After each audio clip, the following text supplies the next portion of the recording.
On the night of my 35th wedding anniversary, I discovered my husband had another family. Not an affair, not a one-night mistake, a whole second life. Another woman, 2 children, 15 years of lies hidden behind weekend business trips and fake smiles across my dinner table. I found out because he left a hotel receipt in his jacket pocket. Family suite 4 guests. And suddenly, every late-night phone call, every canceled holiday, every missing anniversary made horrifying sense. But I didn't scream. I didn't cry. Instead, I planned the most unforgettable anniversary party our family had ever seen. Because if Richard Murray wanted 2 families, then both families deserved to meet each other at the exact same time. If this story already made your heart hurt, let me know in the comments what you would have done in my place. And if you're listening tonight, tell me where you're watching from and what time it is there. I always read your comments because sometimes strangers understand our pain better than family does. Don't forget to like and subscribe if you enjoy emotional stories like this. People used to tell me I was lucky. For 35 years, everyone around me believed I had the perfect marriage. And for a very long time, I believed it too. My name is Adriana Murray. I'm 62 years old, and until a few months ago, I thought I understood exactly who my husband was. Richard Murray wasn't just respected in Columbus, Ohio, he was admired. He owned a successful construction company, sponsored local charity events, shook hands with city council members, and never forgot birthdays or anniversaries in public. To the outside world, he was dependable, stable, the kind of man people trusted immediately. Women at church used to smile at me during potlucks and whisper things like, "Richard still opens your car door after all these years." That's rare nowadays. I would smile back proudly, because he did open my car door. He kissed my forehead every morning before work. He brought me flowers every Valentine's Day without fail. And every Christmas Eve, he played Nat King Cole records while helping me wrap presents for our children. That's the cruel thing about betrayal. Sometimes it wears the face you love most. Richard and I met when I was 22 years old. I was working as a junior accountant at a small insurance office downtown. He walked in wearing dusty work boots and carrying blueprints under one arm. Back then, he was just a subcontractor trying to start his own business. He wasn't wealthy, he wasn't polished, but he made me laugh. And when you're young, laughter feels like safety. We got married less than 2 years later in a small Methodist church with cream-colored walls and cheap flower arrangements my mother insisted looked elegant enough. We built our life slowly, painfully slowly sometimes. There were years when we barely had enough money to pay both the mortgage and the electric bill. I still remember sitting at our tiny kitchen table clipping coupons while Richard worked 14-hour days trying to keep his company alive. When Lauren was born, I returned to work only 6 weeks later because we needed the income. When Ethan came along 3 years later, daycare costs became impossible, so I left my accounting career completely. Richard promised it would only be temporary. "You've done enough for this family," he told me one night while I folded laundry on the couch. "One day, I'll make sure you never have to worry about money again." And eventually, he did.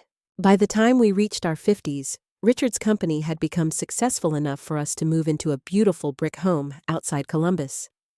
Not extravagant, but comfortable. Big front porch, white shutters, a maple tree in the yard that turned fiery red every October. I thought we had earned our peace. Lauren became a nurse at Riverside Methodist Hospital. Ethan graduated law school and specialized in real estate law. Watching our children succeed felt like proof that every sacrifice had been worth it. But when I look back now, I realize the lies didn't begin recently. They began years ago.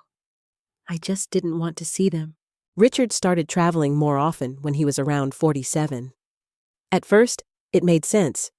His company was expanding into neighboring states, and construction contracts required meetings, inspections, endless negotiations. Indianapolis again, I'd ask while packing his overnight bag. Only for 2 days, he'd answer with a tired smile. Then eventually, the trips became every other weekend. Then almost every weekend. He always had explanations ready. A delayed project, an emergency permit issue, an investor dinner, a supplier conflict, and somehow I always believed him. Or maybe believing him was easier than asking harder questions. There were signs, of course. Small things. The kind women notice immediately but talk themselves out of because the truth feels too dangerous. Richard became protective of his phone.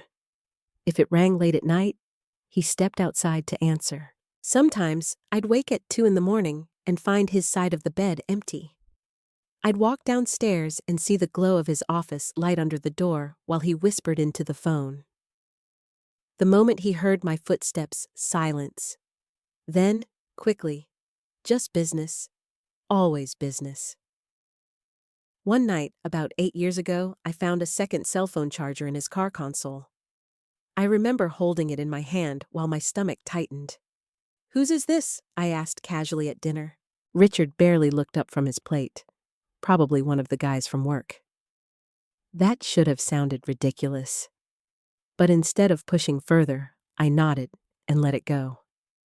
Because after 35 years of marriage, accusing your husband of betrayal feels like setting fire to your own home. You don't do it unless you're prepared to watch everything burn. There were other moments too. Missed anniversaries because of weather delays, a lipstick stain once on the cuff of his shirt that he laughed off as some drunk woman bumping into him at a fundraiser. And the strangest part, he became more affectionate during those years. More attentive, almost guilty. Every time he returned from a trip, he brought gifts, perfume from Chicago, silk scarves from Indianapolis, a gold bracelet from Louisville. Now I realize those gifts weren't love. They were distractions, payments toward my silence. Still, I convinced myself I was imagining things. At church, Richard held my hand. At family dinners, he bragged about me constantly. "You know, Adriana practically built this family herself," he'd tell people proudly. And every single time I felt ashamed for doubting him. That's how manipulation works after decades together. It doesn't feel like control. It feels like loyalty. The hardest part to admit is this. A small piece of me always knew something was wrong. Women know? We always know. But I had spent 35 years building my identity around being Richard Murray's wife, around protecting our family, around preserving the image of stability we created together. So instead of listening to my instincts, I buried them.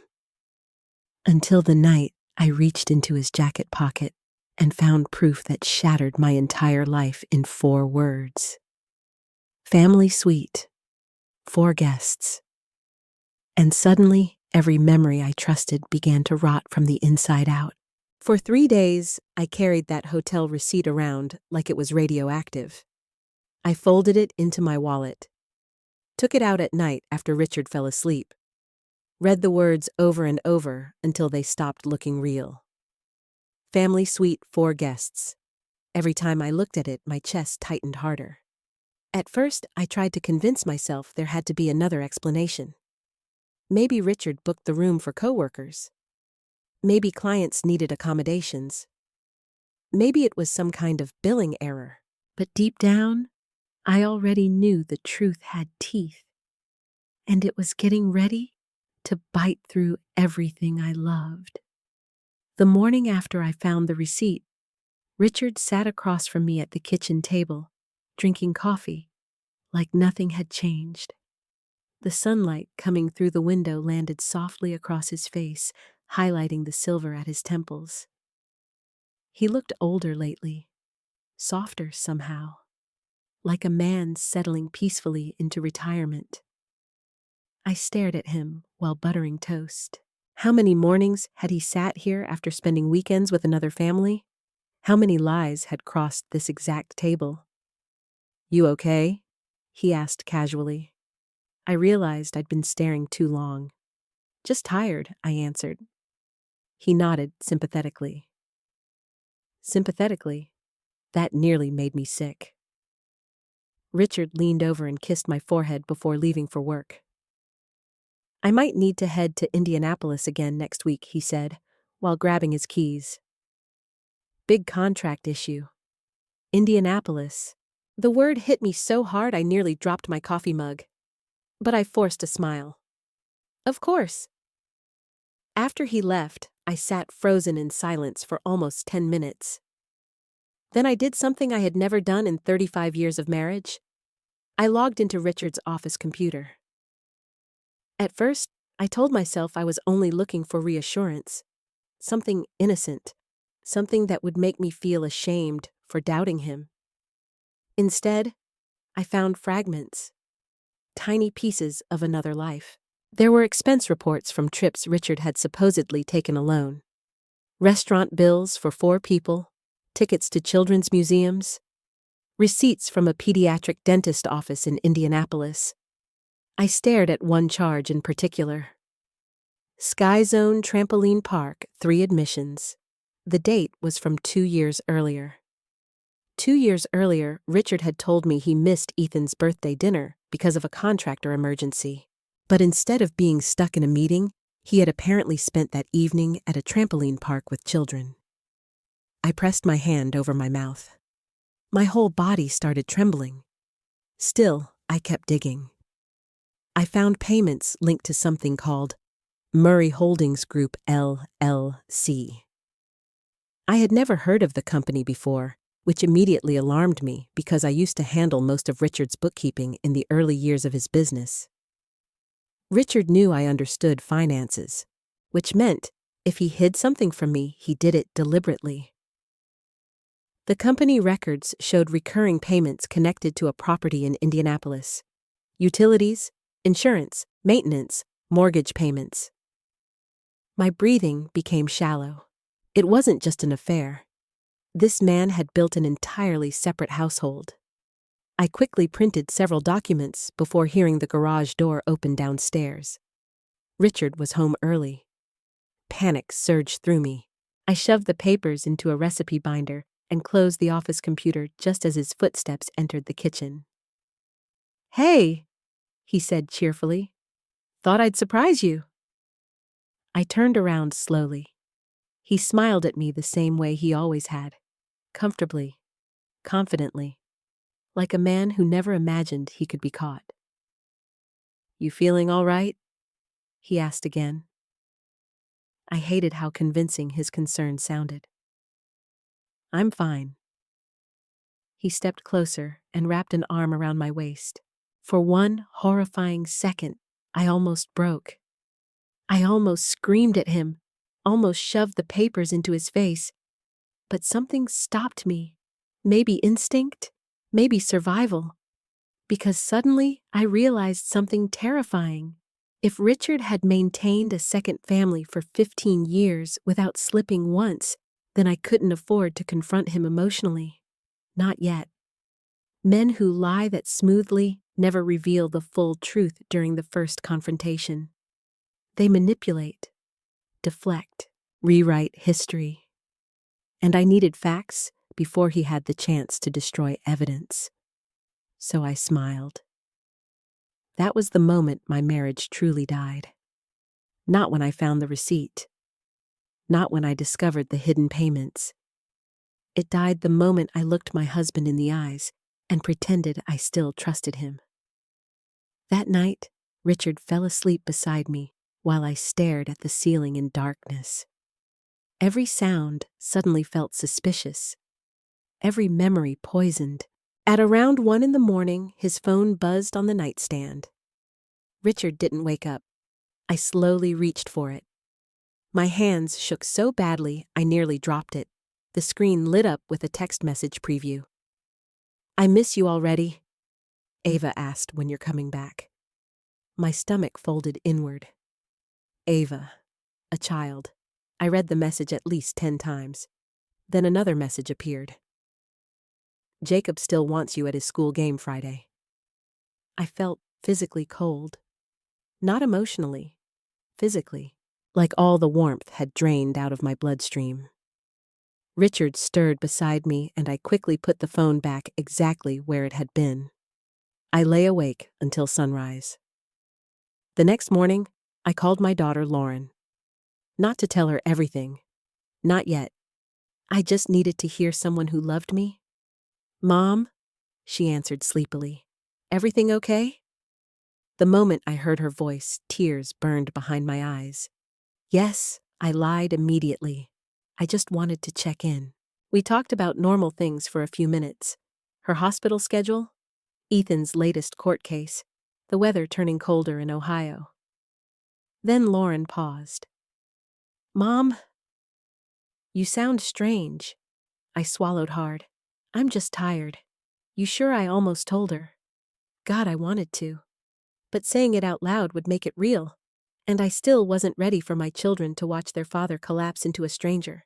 After we hung up, I sat alone in my kitchen for nearly an hour before finally opening my laptop again. This time, I searched public business records tied to Murray Holdings Group LLC. The company had been created 14 years earlier, registered by Richard, and connected to a residential address in Indianapolis. I copied the address onto a sticky note. Then I stared at it for a very long time. One simple address. One ordinary suburban street. And somehow, it held the ruins of my entire life. That afternoon, I drove to the grocery store like usual. I bought tomatoes, coffee creamer, laundry detergent. I smiled politely at the cashier. And the entire time, one horrifying realization repeated inside my head, over and over. Somewhere in Indianapolis, another woman probably believed she was Richard Murray's only wife, too. I didn't sleep for more than 2 hours a night after discovering the Indianapolis address. Every time I closed my eyes, I imagined another woman folding Richard's shirts. Another family sitting around a dinner table while he laughed with children that weren't mine. I kept picturing birthdays, Christmas mornings, school plays, all the moments he claimed work had stolen from him. And the worst part, a piece of me still hoped I was wrong. That's the humiliating truth about loving someone for 35 years. Even when the evidence is sitting in your lap, your heart still begs for mercy. But mercy never came. 3 days after finding the address, I hired a private investigator. Her name was Linda Parker. She was 58 years old, sharp-eyed, divorced twice, and completely unimpressed by wealthy men who thought they were smarter than everyone else. I met her in a quiet coffee shop outside downtown Columbus. Linda arrived wearing a navy trench coat and carrying a leather folder thick with paperwork. "You'd be surprised how many husbands lead double lives," she told me matter-of-factly after hearing my story. I stared at her. "There are really that many?" Linda gave me a sad smile. "There are that many women forced to discover who they actually married." That sentence stayed with me, because that was exactly how it felt. Like Richard had died without warning and been replaced by someone wearing his face. I handed Linda copies of the receipts, business documents, and the Indianapolis address. She studied everything carefully. "He's been careful," she admitted. "Very careful." The way she said it made me feel sick again. "How long?" I whispered. Linda looked at me quietly for a moment. "Long enough to build systems." Systems. Not mistakes. Not confusion. Systems. I nearly broke down right there in the coffee shop. Linda placed a hand gently over mine. "Mrs. Murray, before we continue, you need to prepare yourself emotionally. Men who maintain second families for years usually create entire emotional identities around both lives. What you discover may be much bigger than you expect." I nodded, even though I wasn't ready. Not even close. For the next week, I lived in a strange state between panic and performance. Richard noticed nothing. Every morning, I cooked breakfast. Every evening I asked about his day. Every night I lay beside him while my mind filled with horrifying possibilities. Meanwhile, Linda worked quietly. She called me exactly 8 days later. I found the house. My knees nearly gave out. We met again that afternoon. Linda slid several photographs across the table. The first picture showed a beautiful 2-story home in a suburban neighborhood outside Indianapolis. White siding, blue shutters, basketball hoop in the driveway, a family home. The second photograph destroyed me. Richard stood in the front yard wearing jeans and a gray sweatshirt, smiling while holding a young girl on his shoulders. She looked about 14. Long brown hair, bright smile, happy. The kind of happy children become when they feel safe with their father. My breathing turned uneven. Linda quietly slid another photo toward me. This one showed Richard grilling hamburgers beside a woman with shoulder-length blonde hair. A younger boy stood nearby laughing while Richard ruffled his hair affectionately. I stared at the image until my vision blurred.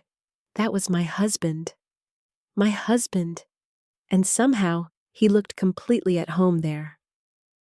"What's her name?" I finally managed. "Melissa Carter." Linda answered softly. 48 years old. Works part-time at a dental office.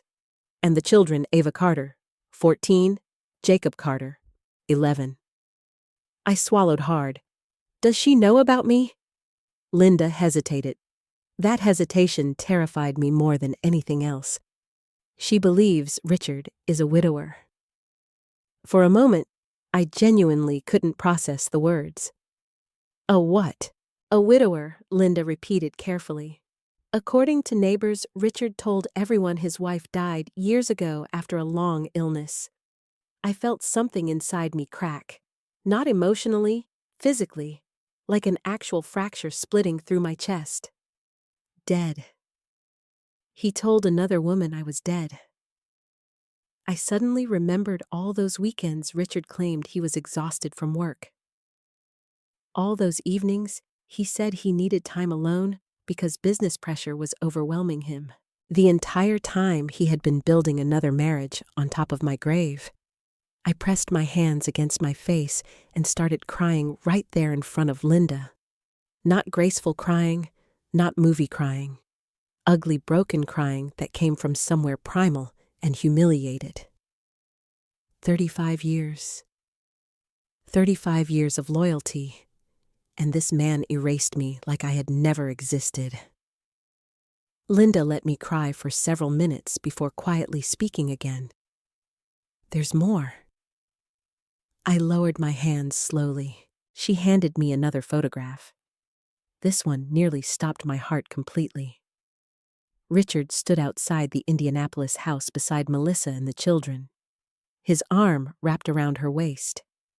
Ava leaning against him. Jacob smiling proudly. And on Richard's left hand was the gold wedding ring I bought him 35 years earlier. The exact same ring.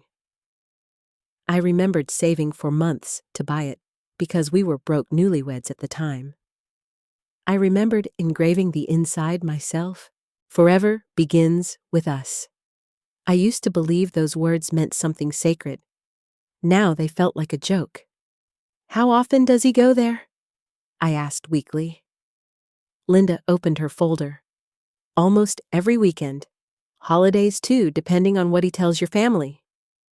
Holidays. I thought about the Christmases Richard claimed construction emergencies kept him away. The Thanksgivings he arrived late. The birthdays he missed. He wasn't working. He was being a husband somewhere else. Do the children call him Dad? Linda nodded slowly. Yes. That single word hurt more than I expected. Not because I blamed the children. God, they were innocent. But because I suddenly realized Richard hadn't just cheated on me. He had divided himself emotionally for 15 years while I remained completely faithful to him.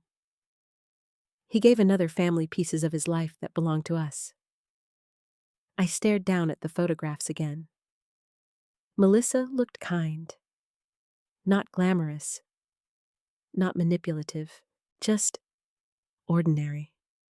A normal woman loving the man she believed was her husband, which somehow made this even more tragic.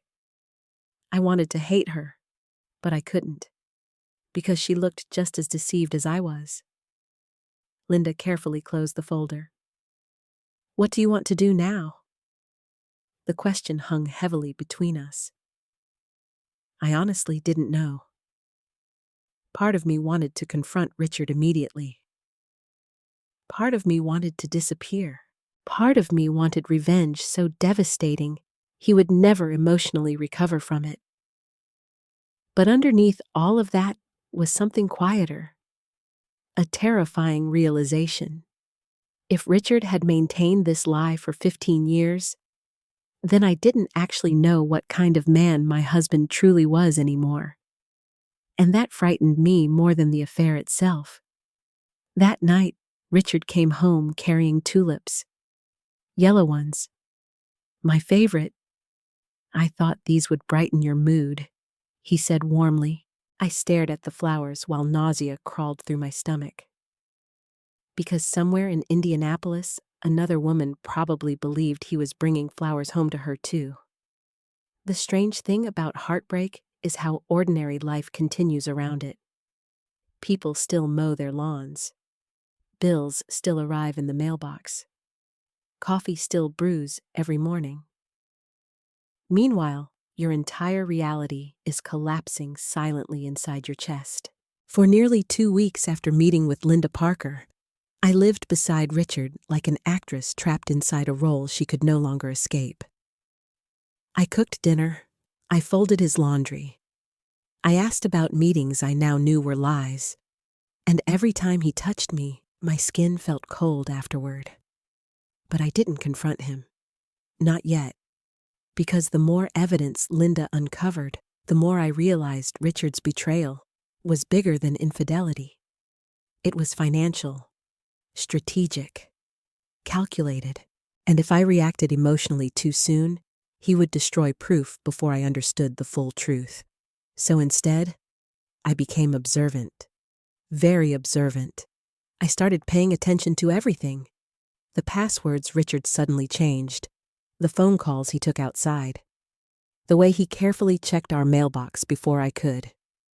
Even the timing of his moods, especially the timing.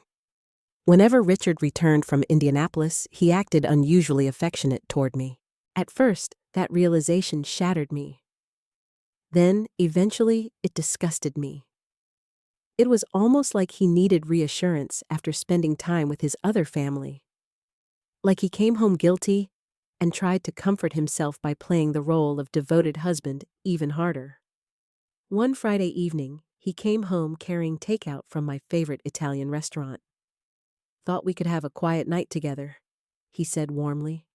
I nearly laughed at the absurdity of it. A quiet night together. As if our marriage wasn't already crowded with strangers.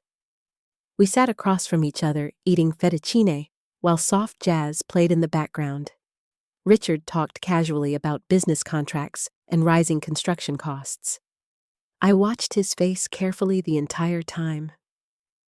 How many years had he practiced this performance? How many lies could a man tell before they stopped haunting him? At one point, he reached across the table and squeezed my hand. "You know, I appreciate you, right?" That almost broke me. Not because it sounded sincere, because part of him probably meant it. That's what made this betrayal so monstrous. Richard hadn't abandoned our family emotionally. He had simply duplicated himself and convinced himself that loving two families somehow excused destroying both. "You seem distant lately," he said gently. I forced a small smile. "Just tired. You should let me take care of you more." I stared at him. The irony was so sharp it physically hurt. "You should let me take care of you more." Meanwhile, he had spent 15 years secretly building another life behind my back. I nodded quietly and looked down at my plate before he could see the hatred briefly flash across my face. Later that night, Richard fell asleep quickly beside me. I waited another hour before slipping carefully out of bed and walking downstairs into his home office. Linda had advised me to gather everything I could before Richard sensed trouble. Financially deceptive men become dangerous when cornered, she warned me. Not always physically dangerous, but legally, emotionally, strategically. That sentence stayed with me. So, I moved carefully. Richard's office smelled faintly of leather and coffee. The same room where he once taught Ethan how to tie a necktie before prom. The same desk where he helped Lauren fill out college applications. Now it felt contaminated. I opened filing cabinets slowly. Tax records, property documents, business contracts. At first, everything appeared normal. Then I found the locked drawer. Richard had never locked drawers before. That alone terrified me. I searched the office until I found a small key taped beneath the bottom shelf of a bookcase. My hands shook while unlocking it. Inside were folders labeled with neat handwriting. Indianapolis property, MHG transfers, retirement planning. I opened the first folder and immediately felt dizzy. There were documents for the Indianapolis home, mortgage statements, insurance paperwork, utility bills, all tied to Murray Holdings Group LLC. But that wasn't the worst part. The worst part was seeing Richard's handwritten notes. Melissa prefers warmer climates. Look into Sarasota properties near schools. Jacob wants baseball camps next summer. Ava College Fund increase by fall. I had to sit down, because suddenly the second family stopped feeling abstract. These weren't random people anymore. Richard knew Jacob's hobbies. Richard planned Ava's future. Richard discussed retirement with another woman while sleeping beside me every night. I covered my mouth to stop myself from sobbing aloud. Then I opened the retirement folder, and my entire body went numb. Richard had been moving money, carefully, quietly. For years, there were transfer schedules connected to shell accounts and business reallocations I immediately recognized because of my accounting background. He was preparing for what divorce, disappearance, retirement with Melissa. Maybe all three. I continued flipping through documents until I found something even worse. A packet of legal paperwork with sticky notes attached. Adriana's signature needed before Q4. I stared at the page. It was related to asset restructuring and property protections tied to Murray Holdings Group. Then I realized something horrifying. 3 months earlier, Richard had casually asked me to sign several financial forms during breakfast. Just tax adjustments, he'd said. I remembered almost signing them immediately.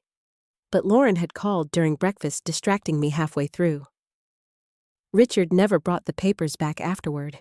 Thank God he didn't, because now I understood exactly what those documents were. If I had signed them, Richard could have shifted significant marital assets into protected business holdings before I ever discovered the second family. He had been planning this carefully, possibly for years. I suddenly felt ice cold. This wasn't simply betrayal anymore. It was erasure. Richard wasn't just lying to me emotionally. He was preparing to leave me financially vulnerable while securing a future with another woman. The realization changed something inside me permanently. Until that moment, part of me still viewed him as the man I married who had lost his way.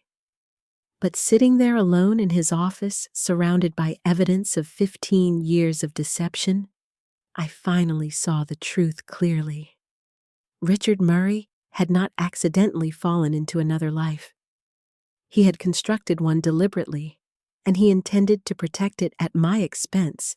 I carefully photographed every document using my phone before placing everything back exactly as I found it. When I finally returned upstairs, Richard was still asleep peacefully. One arm stretched across my side of the bed. Trusting, comfortable, certain I remained blind. I stood there looking at him for a very long time. Then quietly, without waking him, I whispered the first truly honest words I had spoken in weeks. You have no idea who I'm becoming now? Telling your children that their father is not the man they believe he is feels a little like detonating a bomb inside your own home. No matter how carefully you explain it, something innocent always dies afterward. For days, I debated whether to tell Lauren and Ethan anything at all. Part of me wanted to protect them. Another part wanted anyone to stand beside me while my world collapsed. But mostly, I was terrified, because once the truth left my mouth, there would be no returning to the life we used to have. I invited both of them over for Sunday dinner. The same dining room where we'd celebrated birthdays, graduations, promotions, and holidays for decades suddenly felt heavy with secrets. I spent all afternoon cooking, even though I barely had an appetite. Pot roast, mashed potatoes, Lauren's favorite green beans with bacon. Normal food for an abnormal conversation. Richard was supposedly in Indianapolis for the weekend handling a contract dispute. The irony nearly made me choke. Lauren arrived first, still wearing light blue scrubs beneath her winter coat. At 34, she had become the kind of woman I deeply admired, compassionate, hardworking, emotionally intuitive. The moment she hugged me, she pulled back slightly. You look exhausted, Mom. I forced a smile. Just haven't been sleeping well. Her eyes narrowed with concern, but before she could ask more questions, Ethan walked in carrying a bottle of wine. Unlike Lauren, Ethan had always inherited more of Richard's personality. Logical, confident, protective of the family image. At 31, he already carried himself like an experienced attorney, even outside work. Perfect posture, measured voice, controlled emotions. He kissed my cheek quickly. "Where's Dad, Indianapolis?" I answered quietly. Something about the word tasted bitter now. We ate dinner normally for almost 30 minutes before I finally realized I couldn't delay it any longer. My hands shook slightly beneath the table. Lauren noticed immediately. "Mom," she said softly. "What's wrong?" I looked at both of my children sitting there under the warm dining room light. For one terrible moment, I almost lied, almost protected the illusion one last time. Then I remembered the photographs, the second house, the hidden children. The paperwork Richard nearly tricked me into signing, and suddenly, protecting him felt impossible. "There's something I need to tell you about your father," I said quietly. Ethan immediately straightened in his chair. What kind of something? I swallowed hard.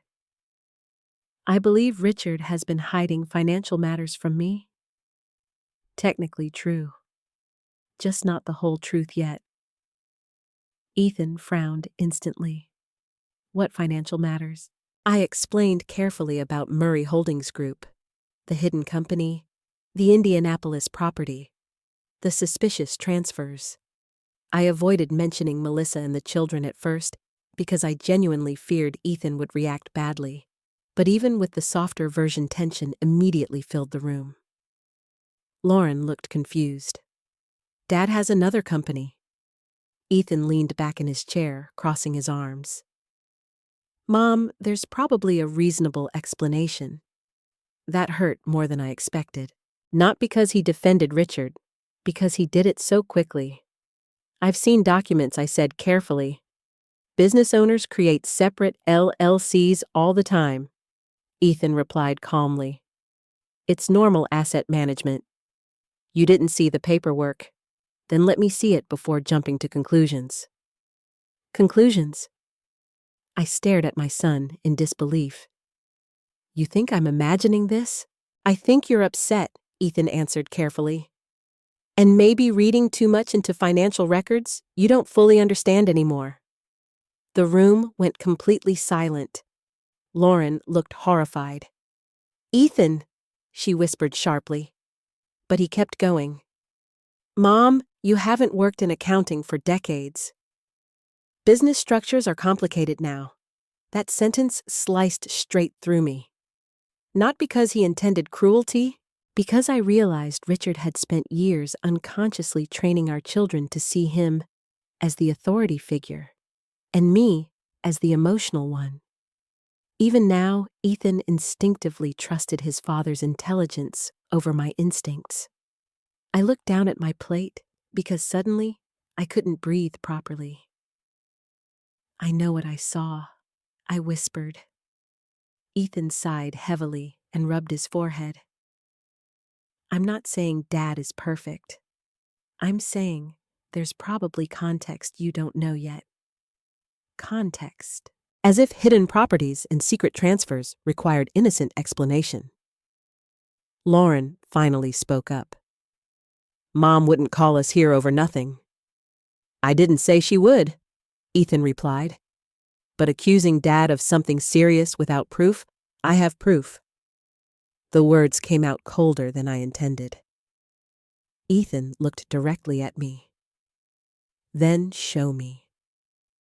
For a few seconds, I almost did. I almost pulled out the photographs Linda gave me. Almost shattered his image of his father permanently. But then I saw the confidence still sitting on his face. That absolute certainty that Richard Murray could never truly betray his family. And suddenly, I couldn't bear to destroy it yet. Not at this table. Not like this. So instead, I simply said, I'm still gathering information. Ethan immediately relaxed slightly, like that confirmed his theory. There you go, he said gently. So maybe wait before assuming the worst. I stared at him silently. It's a terrible thing when your own child accidentally makes you feel completely alone. Dinner ended awkwardly after that. Lauren helped me clear dishes while Ethan took a phone call outside. The moment we were alone in the kitchen, Lauren turned toward me. Mom, she whispered, tell me the truth. I froze. Her eyes softened instantly. There's more, isn't there? The concern in her voice nearly made me break apart. I nodded slowly. Lauren's face paled immediately. Oh my God. Tears burned behind my eyes. I think your father has another family. The words sounded unreal, even after speaking them aloud. Lauren covered her mouth with both hands. For several seconds, she simply stared at me in stunned silence. Then softly, how long I don't know exactly, but years. Tears filled her eyes instantly. No. I nodded weakly. He has a house in Indianapolis. Lauren looked physically sick. What about Ethan? I can't tell him yet. Why not? Because he'll confront Richard before I'm ready. And I knew he would. Ethan loved his father deeply. Even now, he still viewed him as the model of discipline and success he wanted to become. If Ethan learned the full truth emotionally instead of strategically, Richard would have time to manipulate the narrative before I secured everything legally. Lauren leaned against the kitchen counter, visibly shaking. I can't believe this. Neither can I. Then suddenly, my daughter walked over and hugged me tightly. And that's when I finally cried again. Not the shattered sobbing from before. This was quieter, sadder. The grief of a woman realizing her family would never feel innocent again. I'm sorry I didn't notice, Lauren whispered. It's not your fault. But secretly, I understood something painful in that moment. Richard's greatest deception wasn't fooling strangers. It was making the people who loved him most doubt their own instincts before they doubted him. A few minutes later, Ethan came back inside. His expression softened slightly when he saw Lauren standing close beside me. Mom, he said carefully, I'm not trying to dismiss your feelings. I looked at my son and suddenly saw the little boy who used to wait by the window every Friday evening for Richard to come home from work. The little boy who wanted to become exactly like his father someday. And my heart broke for him too. I know, I answered quietly. Ethan kissed my forehead before leaving. But as I watched him walk toward the front door, one terrifying thought settled heavily inside my chest. Sooner or later, my son was going to learn the truth. And when he did, it wouldn't just destroy his image of his father. It might destroy part of himself too. 2 weeks after telling Lauren the truth, I drove to Indianapolis for the first time. I told Richard I was spending the day with an old friend from church. The lie came surprisingly easily, maybe because I was finally learning from the best liar I had ever known. The drive from Columbus felt longer than it actually was. Every mile tightened the knot inside my stomach. I kept gripping the steering wheel too hard, forcing myself to loosen my fingers before they cramped. Part of me still didn't know what I intended to do once I arrived. I only knew I needed to see her for myself. Melissa Carter, the woman living inside the life Richard stole from me. Linda had already shown me photographs, but photographs felt distant, flat, controlled.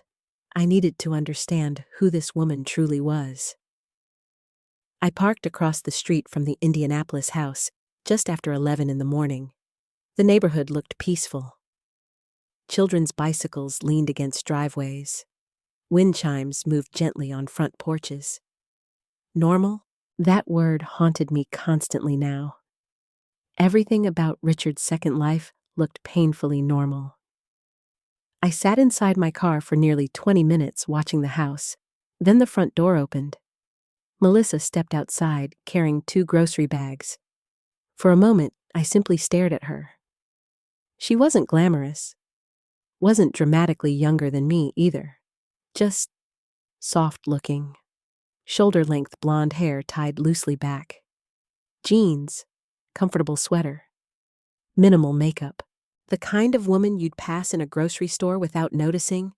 The kind of woman who probably trusted too easily. My chest tightened unexpectedly, because she didn't look like a villain. She looked like someone's mother.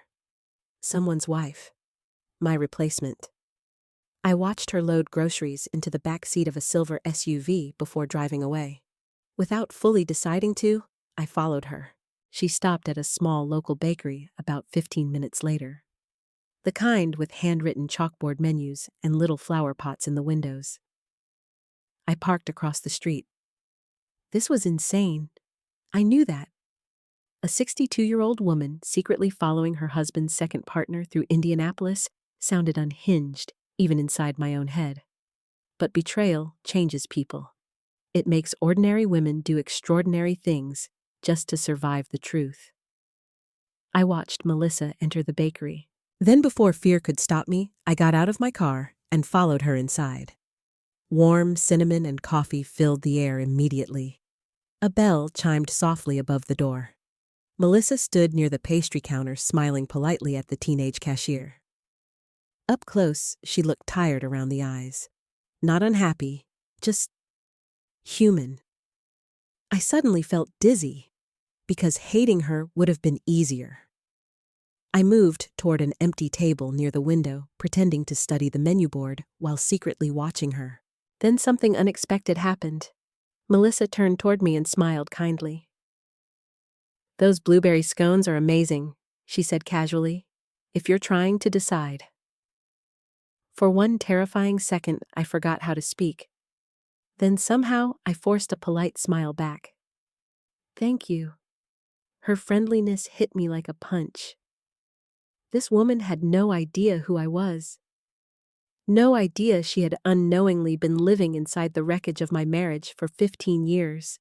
Melissa picked up her coffee and pastry, then glanced around the crowded bakery. "There aren't many seats left," she said warmly. "Would you mind if I sat here?" My entire body went cold. But I heard myself answer, "Of course." And just like that, I sat across from the woman my husband had been secretly loving for over a decade. Up close, I noticed she wore no wedding ring, That detail confused me immediately. Linda had called Richard her husband in practice, but Melissa herself wore nothing on her finger. She sat down with a small sigh. Sorry, she laughed softly. This place gets crazy around lunchtime. I nodded quietly. For a few seconds, neither of us spoke. Then Melissa smiled again. You're not from around here, are you? No, I answered carefully. Ohio. Oh, really? Her eyes brightened.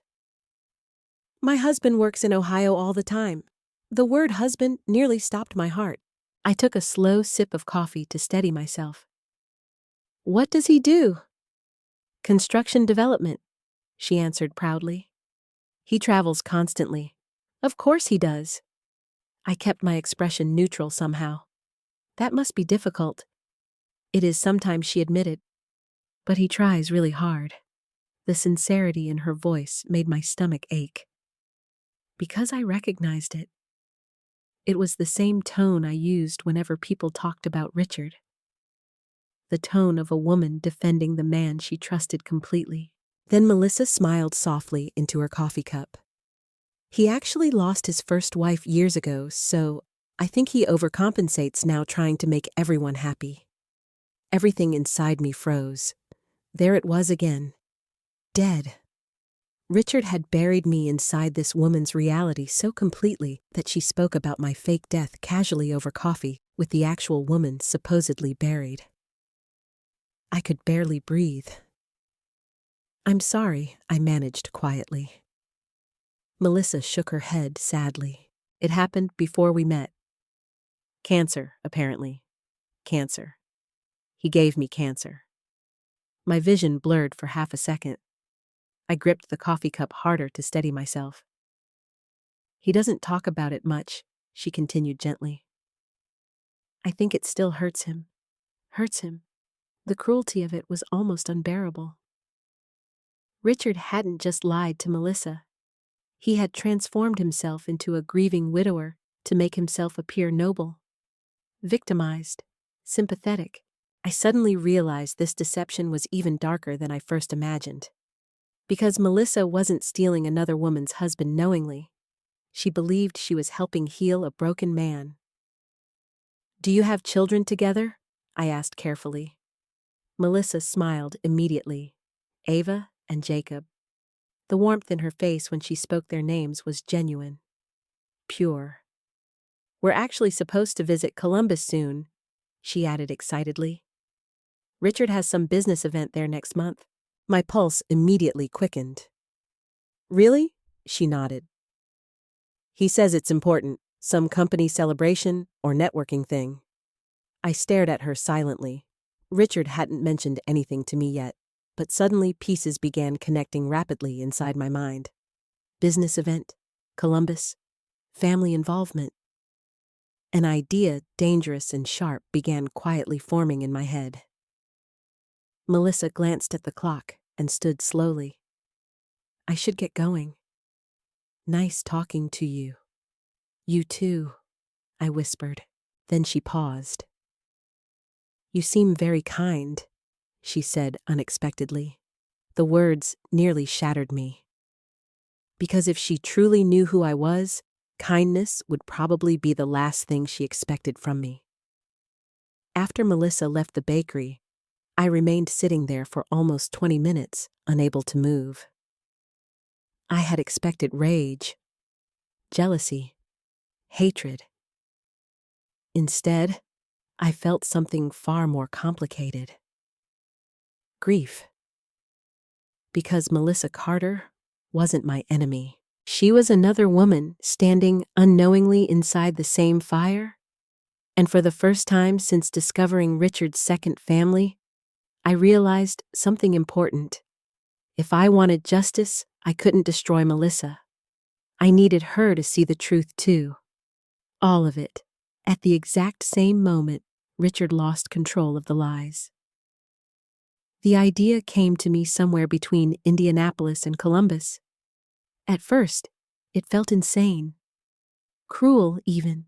But the more I thought about it, the more I realized something important. Richard had controlled the narrative for 15 years because he separated both worlds carefully. He kept everyone isolated, confused, dependent on his version of reality. As long as he managed the timing, he remained untouchable. So, I decided to destroy the timing. If Richard wanted two families, then both families deserved to meet each other at the exact same moment. No warnings, no rehearsed excuses, no opportunity for manipulation. Just truth, raw and unavoidable. The following week, I started planning our 35th wedding anniversary party.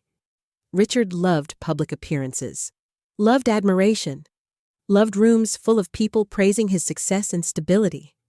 So when I suggested hosting a large anniversary celebration, he looked genuinely pleased. "That sounds wonderful," he said warmly over breakfast. "Maybe we should finally celebrate properly this year." I nearly choked on my coffee. Celebrate properly? The audacity of it almost impressed me. I was thinking something elegant, I said calmly. A hotel ballroom, maybe? Invite family business associates, old friends? Richard smiled immediately. I like that idea. Of course he did. Men like Richard thrive in rooms full of applause. What he didn't understand was that I was no longer organizing a celebration. I was building a stage, and he was walking onto it willingly. Over the next several days, I threw myself into preparations with frightening focus. It gave me purpose, structure, something to hold on to besides rage. I booked a ballroom at the Westbridge Grand Hotel in downtown Columbus. Crystal chandeliers, white linen tablecloths. Enough space for over 100 guests. If my marriage was going to explode, it would explode beautifully. Lauren helped me with decorations and invitations. She still looked heartbroken every time Richard entered a room, though she tried hiding it. Sometimes I caught her staring at him with confusion, almost searching for traces of the monster beneath the father she loved. Richard noticed her distance too. "Everything okay with Lauren?" he asked casually one evening. I folded napkins slowly at the kitchen counter. "She's stressed from work." He nodded easily. Another lie accepted. I had started noticing how naturally deception flowed through our house now. Meanwhile, Ethan remained completely unaware of the full truth. He still believed there were only suspicious financial issues happening behind the scenes. Part of me hated keeping him in the dark. But another part knew Ethan would immediately confront Richard if he learned everything too soon. And I couldn't allow that. Not before the party. Not before everyone saw the truth simultaneously.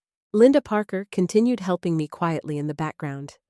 She gathered copies of property records, financial transfers, photographs, and business filings. "Are you absolutely certain about this plan?" she asked during one meeting. "No," I admitted honestly. Because I wasn't. I still woke up some mornings shaking with fear. What if I lost my children afterward? What if Richard somehow twisted everything against me?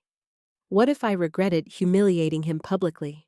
But then I'd remember the second phone, the fake widow story, the hidden children, and most of all, the legal documents he nearly tricked me into signing.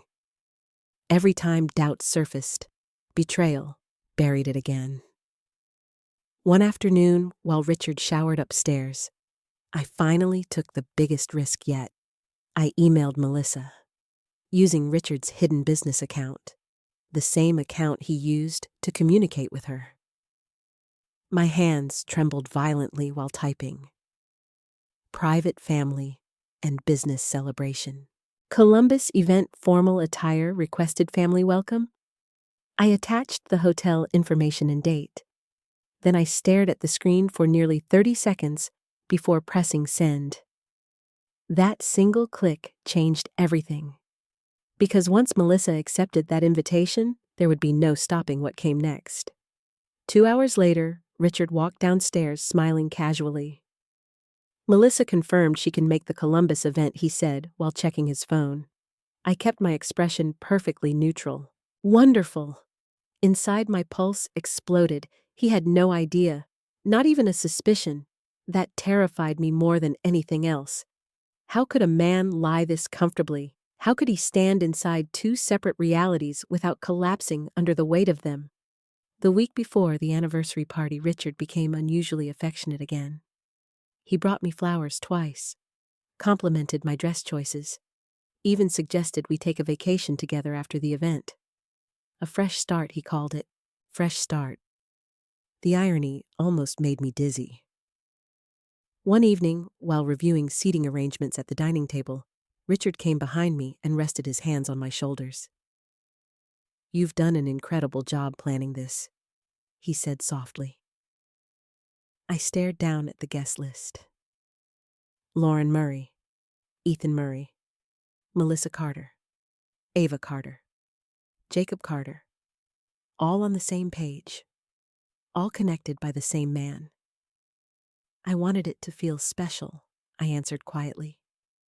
He kissed the top of my head, and for one horrifying second, grief hit me harder than anger. Because despite everything, there were moments when Richard still felt familiar, still felt like home. That's the tragedy of loving someone deeply. Even after they destroy you, pieces of your heart continue searching for the person they used to be. But that man no longer existed. Maybe he never had. 3 days before the party, Lauren came over carrying fabric samples for table decorations. Once Richard left for work, she closed the front door quietly and looked at me nervously. "Mom, are you really doing this?" I knew what she meant. Not the party, the exposure, the collision. I nodded slowly. Lauren sat beside me at the kitchen table. "What if it destroys everyone?" I looked out the window for a long moment before answering. He already destroyed everyone's sweetheart. They just don't know it yet. Tears filled her eyes immediately. I still can't believe Dad did this. Neither could I. That was the strange thing. Even now, after weeks of evidence, part of my brain still rejected reality sometimes. 35 years of marriage doesn't disappear cleanly. It lingers inside your habits, your memories, your nervous system. Sometimes I still reached for Richard automatically during the night before remembering who he truly was. Lauren squeezed my hand gently. "What exactly are you going to say at the party?" I swallowed hard. I don't know yet, and that was true. I had rehearsed 1,000 versions in my head. Screaming, crying, public humiliation. But none of those versions felt right, because this wasn't revenge anymore. It was revelation.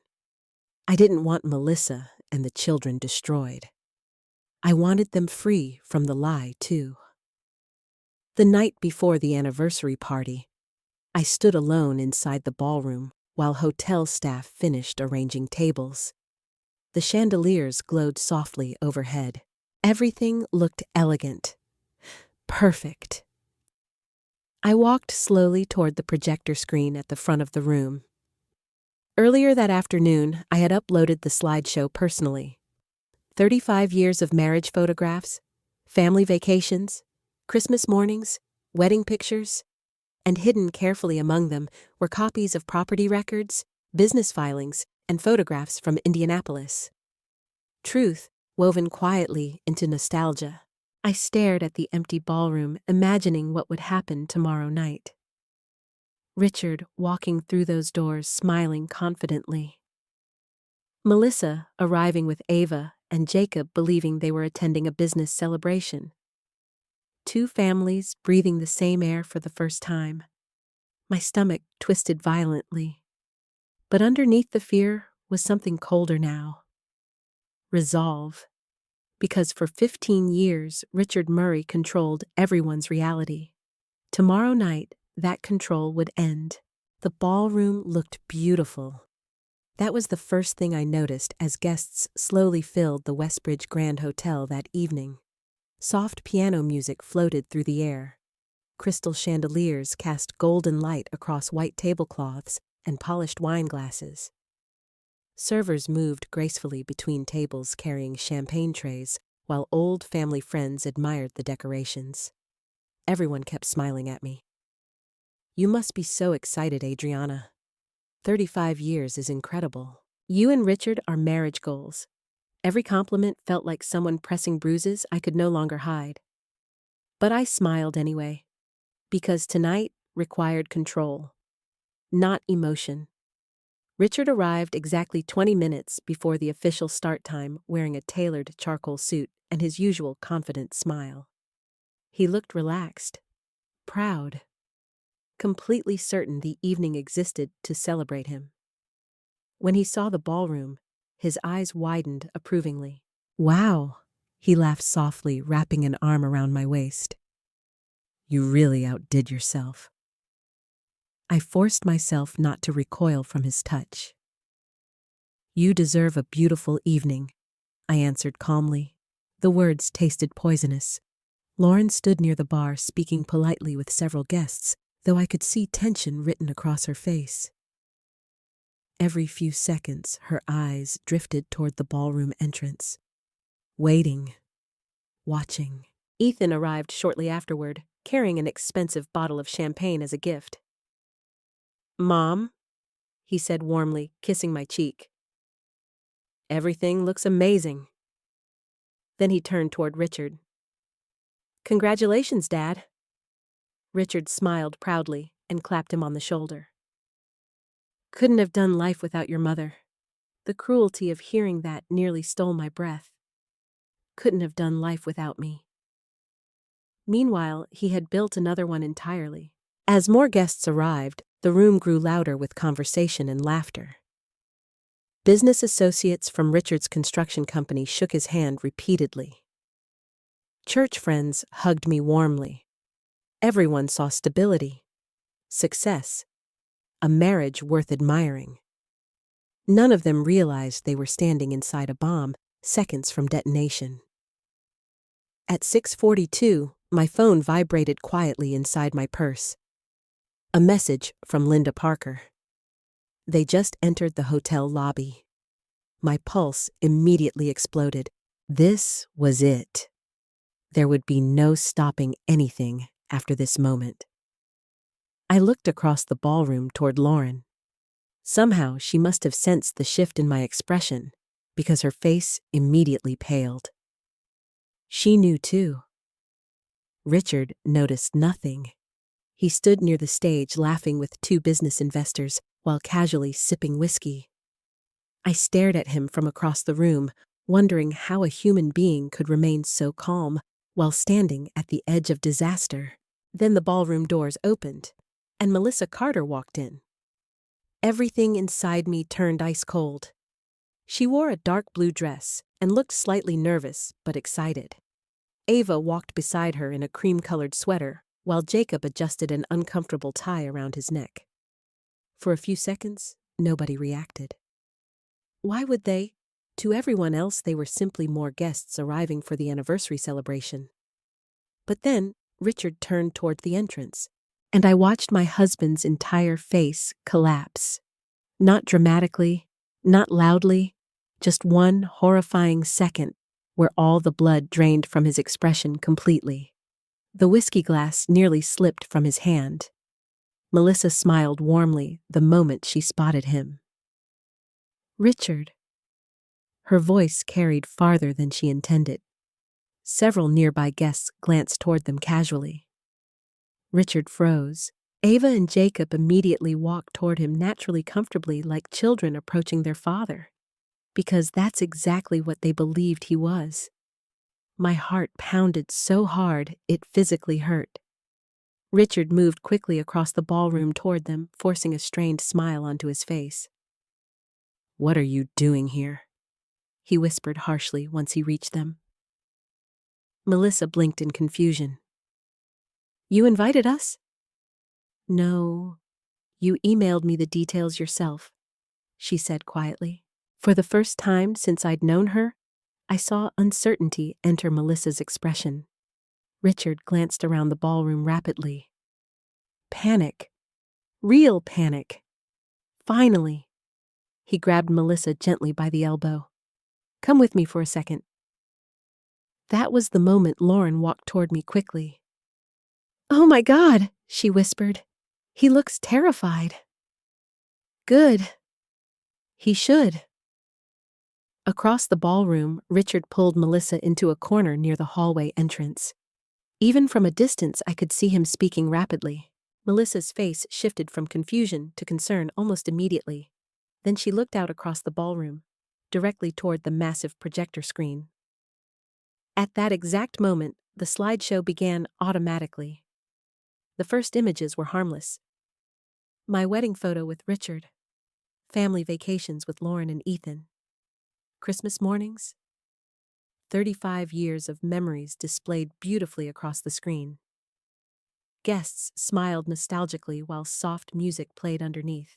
Then I saw Melissa stop breathing because she was staring at the wedding photographs. At Richard, standing beside me at an altar 35 years earlier. Her entire body visibly stiffened. No. I saw her mouth silently. Richard immediately stepped in front of her view, speaking desperately now. Too late. Way too late. Ava looked confused. Dad! Richard turned sharply toward her. Not now, but children notice fear faster than adults do, and Ava had just seen something that made no sense. On the screen behind us, another wedding photograph appeared. Richard kissing me outside the church while guests threw flower petals around us. The date underneath read May 14th, 1991. Melissa stared at it like she couldn't process reality anymore. That's impossible, she whispered. Nearby conversations throughout the ballroom had started slowing down now, too. Guests sensed tension without understanding why. Then, Jacob looked up at Richard. Why are you in those pictures? Silence spread outward slowly, like cracks moving through glass. Richard looked trapped. Sweat had formed visibly near his temples now. I had never seen my husband frightened before.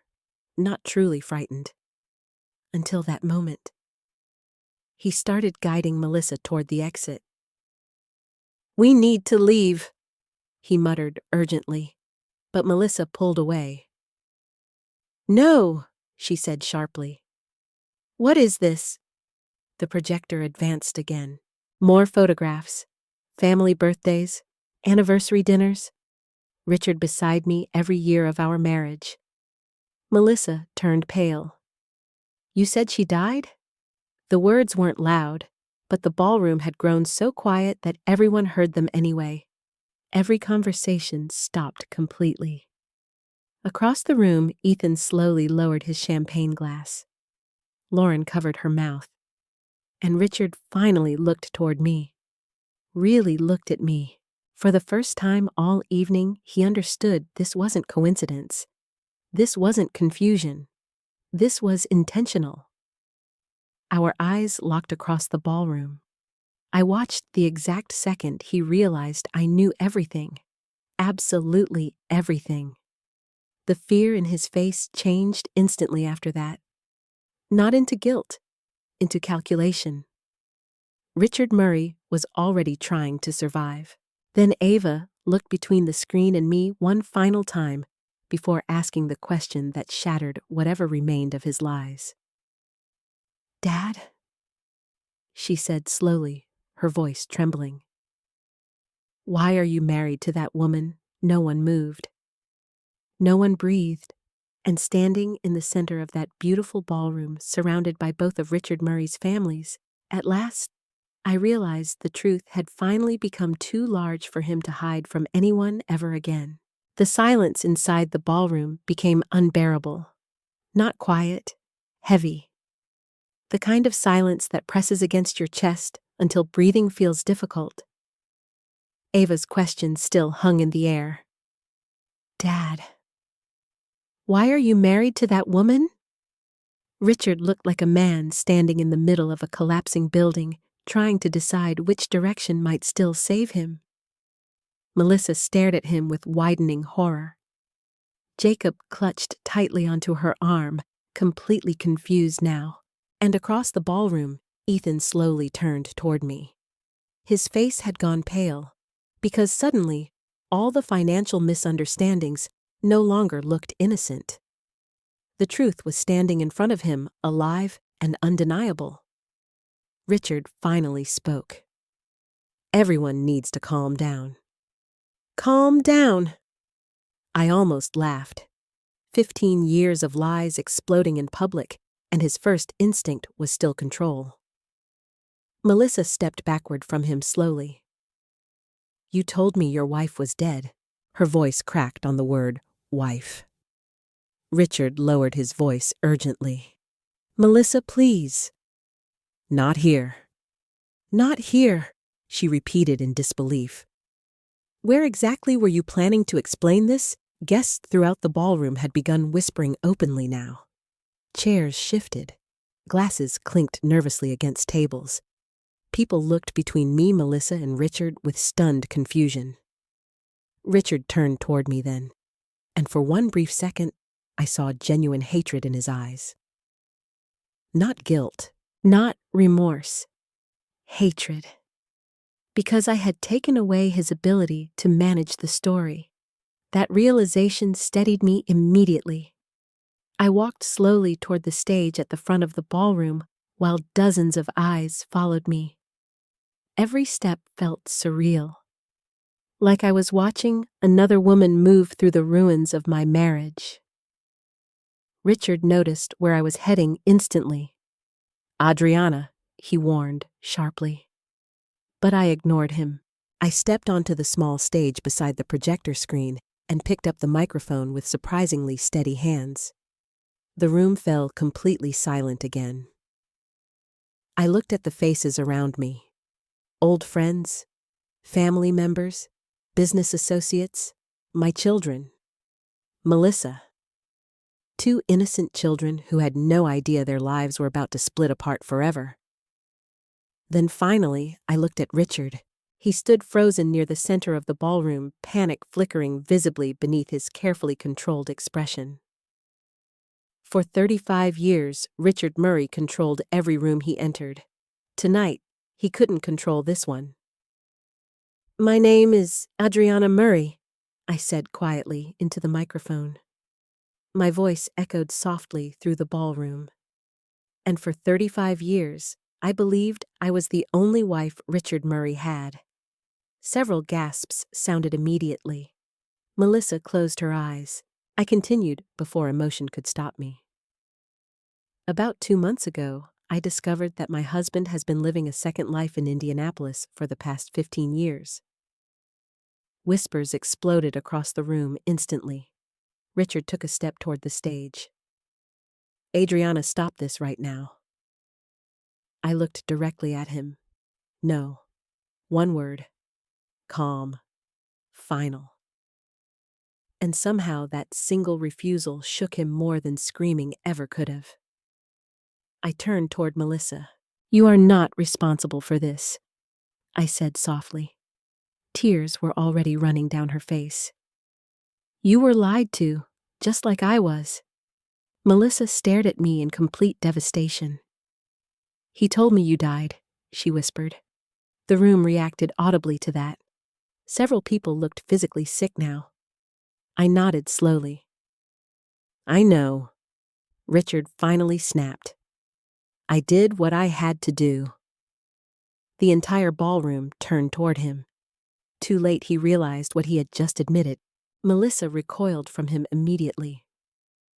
What does that mean? She cried. What does that even mean? Richard ran a trembling hand through his hair. I was trying to protect everyone. Protect everyone. The sheer selfishness of that sentence almost took my breath away. I reached toward the projector remote sitting beside the podium. Then I pressed the button. The slideshow changed instantly. Wedding photographs disappeared. In their place appeared scanned property records, business filings, financial transfers tied to Murray Holdings Group LLC. Then photographs of Richard entering the Indianapolis home, holding Jacob's baseball glove, carrying groceries beside Melissa, celebrating Ava's birthday. The ballroom erupted. Some guests openly cursed under their breath. Others stared at Richard in disbelief. One of his business partners quietly sat down, like his legs no longer worked. Lauren began crying silently near the bar. And Ethan looked destroyed. Not angry yet, destroyed, like someone had ripped the foundation out from underneath his identity. Richard pointed furiously toward the screen. "You had no right." "No right," I interrupted sharply for the first time all night. My voice cracked with emotion now. "You buried me alive, Richard." The room went silent again. I stepped down from the stage slowly. "You told another woman I was dead. You let our children believe you were working while you spent holidays with another family. You tried moving assets behind my back while sleeping beside me every night." Richard's face hardened instantly. Because now the financial deception was public too, and he understood exactly how dangerous that could become. Melissa looked between us in horror. "Assets," I nodded slowly. "He created shell companies, hidden property accounts, legal transfers." Melissa stared at Richard like she no longer recognized him. "You said that house belonged to us." Richard avoided her eyes. That answer alone told her everything. Jacob suddenly spoke for the first time. "Mom? What's happening?" His voice was small, terrified, and hearing that child speak finally shattered something inside me completely. Because none of this was his fault. None of it was Ava's either. Richard had poisoned all of us. Melissa knelt immediately beside Jacob, crying openly now. "It's okay, baby." But it wasn't okay. Nothing about this was okay. Ava looked at Richard with tears streaming down her face. "Is she really your wife?" Richard opened his mouth, closed it, then finally, "Yes." That single word detonated the room emotionally. Melissa physically staggered backward. Lauren covered her face completely, and Ethan suddenly stood up from his chair so abruptly it nearly fell over behind him. "You lied to all of us," he asked quietly. Richard turned toward him desperately. "Son?" No, Ethan's voice cracked sharply. "No, don't call me that right now." I had never seen my son look at his father with fear before. Not anger. Fear. Because for the first time in his life, Ethan realized he did not actually know the man who raised him. Richard looked around the ballroom rapidly, searching for control somewhere. Any control. But there was none left now. The truth had become too visible, too public, too documented. And then, unbelievably, Richard turned toward me with cold fury. "You wanted to humiliate me." The question stunned even me. Humiliate him, as though his suffering mattered most inside this disaster.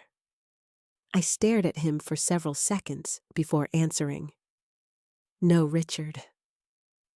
My voice sounded exhausted now. "I wanted everyone to finally stop living inside your lies." For the first time all evening, Richard had no response. None, because deep down, he knew I was right. And standing there surrounded by both shattered families at once, I realized something unexpected. I didn't feel victorious. I felt free. The ballroom began emptying slowly after the truth came out. Not dramatically. No screaming crowds rushing for exits. Just quiet devastation spreading table by table as people realized they had witnessed the destruction of two families in real time. Some guests left immediately, too uncomfortable to remain. Others stayed frozen in place, unable to look away from the disaster unfolding in front of them. Richard stood near the center of the room, looking less like the powerful businessman everyone admired, and more like a man trapped beneath the weight of his own lies. But even then, even after everything. His first instinct was not remorse. It was damage control. "I think everyone should leave," he announced sharply. Nobody moved. That loss of authority unsettled him visibly. For decades, Richard Murray had been obeyed automatically, respected automatically, trusted automatically. Tonight, people were seeing him clearly for the first time. Melissa sat at a nearby table holding Jacob, while Ava cried quietly beside her. The children looked traumatized, confused beyond words. And God help me, seeing them hurt still broke my heart, because innocent children always pay the price for adult deception. Lauren remained beside me near the stage, gripping my hand tightly. "But Ethan..." Ethan stood across the ballroom staring at Richard like he was looking at a stranger wearing his father's face. The silence between them felt unbearable. Finally, Richard stepped toward him. "Son, let me explain." Ethan actually flinched at the word son. That nearly destroyed me. "Explain what?" Ethan asked quietly. "Which part exactly?" Richard ran both hands through his hair again, visibly unraveling now. "It's complicated." "No," Ethan snapped suddenly. "No, it isn't." Several remaining guests looked away awkwardly. Because everyone understood this wasn't just a marital betrayal anymore. This was a son realizing his moral compass had been built around a lie. "You let Mom believe she was crazy?" Ethan continued, voice shaking now. "You let all of us believe you were working while you had another family?" Richard's jaw tightened. "I never stopped loving this family." The sentence hung in the air for one terrible second. Then Melissa laughed. Not happily, brokenly, a shattered sound full of disbelief. "You told me your first wife died slowly from cancer," she whispered. Richard closed his eyes briefly. I didn't know how else to handle it. That answer horrified even the guests still remaining. Because there it was again. Not apology, justification. Richard still viewed his lies as necessary management instead of cruelty. Melissa stood slowly from the table. "You let me cry for you," she said quietly. Richard looked at her helplessly. "What?" "When you talked about your dead wife, I used to comfort you." Tears streamed harder down her face now. "I used to feel sorry for you." The shame that crossed Richard's face lasted only a second before defensiveness replaced it again. "You don't understand the pressure I was under." I stared at him in disbelief. Pressure? He called 15 years of deception pressure? Ava suddenly stood up too. "You lied to us our whole lives." Richard's expression softened instantly when he looked at her. "Ava, sweetheart, don't."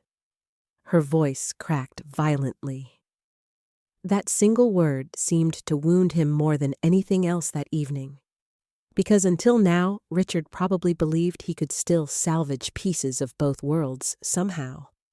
But children see betrayal very clearly, especially when it comes from parents. Jacob buried his face against Melissa's shoulder, crying quietly now. The sound was heartbreaking. Lauren wiped tears from her own eyes beside me. Then, unexpectedly, Ethan walked directly toward Richard. For one terrifying second, I thought he might hit him. Instead, he stopped only inches away. "I defended you," Ethan whispered. Richard swallowed hard. "Ethan, I sat in my mother's house and defended you." The pain in my son's voice was unbearable now. "You made me question her sanity." Richard tried reaching for him. Ethan stepped backward immediately, and that small movement somehow felt more devastating than shouting, because it showed instinctive rejection. A son physically recoiling from his father. "I looked at Mom like she was paranoid," Ethan continued quietly, "while you were building another life behind her back." Richard's voice hardened defensively again. It wasn't that simple. That sentence finally snapped something inside me. I stepped toward him slowly. What exactly was simple about any of this, Richard? He looked exhausted now. Cornered. You think I planned for this to happen? Yes. I answered immediately. The entire ballroom went still again. Because you did plan it. I gestured toward the projector screen still displaying financial records. You created companies, moved money, bought property, built legal protections. You lied to 2 families for 15 years. Richard looked away, and in that moment, I realized something important. He wasn't ashamed because he hurt us. He was ashamed because he got caught. That realization erased the last fragile piece of love still clinging inside me. Melissa suddenly looked toward me. Did he really try moving assets? I nodded slowly. Yes.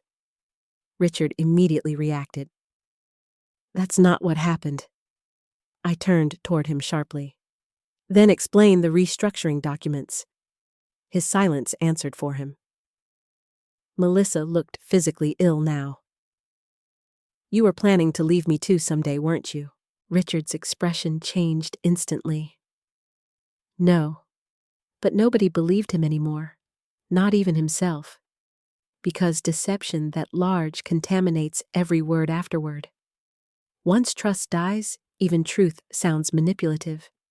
At that moment, Linda Parker quietly entered the ballroom carrying a leather folder. Richard noticed her immediately, and panic returned to his face full force. Good. It was time he felt fear, too. Linda approached me calmly before turning toward Richard. Mr. Murray. His jaw tightened instantly. What is this? Linda handed me the folder. Inside were finalized copies of the evidence we'd gathered over weeks. Financial transfers, hidden property documentation, communication records. Linda spoke calmly enough for everyone nearby to hear. Copies have already been secured legally in case anything disappears electronically tonight. Richard stared at her in disbelief. You investigated me? No, I answered quietly. You investigated yourself, Richard. I just finally looked. That seemed to hit him harder than yelling ever could have. For the first time all evening, he looked old. Not powerful, not commanding, just old and tired and exposed. Then suddenly, he looked directly at me with something close to desperation. Adriana, please. That was new. Not anger, not control. Fear. I realized then that Richard finally understood something devastating. He wasn't losing one family tonight. He was losing both. Melissa turned away from him completely. Ava refused to even look at him anymore. Jacob clung tightly to his mother, and Ethan. My son's expression broke my heart most of all, because he looked like a man grieving someone still alive. Finally, Ethan spoke again, quietly, carefully. Did you ever feel guilty? Richard opened his mouth slowly, but no answer came. And somehow that silence revealed everything. After the anniversary party, nothing felt real for several days. The house became unbearably quiet. Not peaceful quiet, haunted quiet. Richard slept in the guest room the first night after the ballroom disaster. I heard him pacing for hours behind the closed door while I lay awake staring at the ceiling in our bedroom. Our bedroom.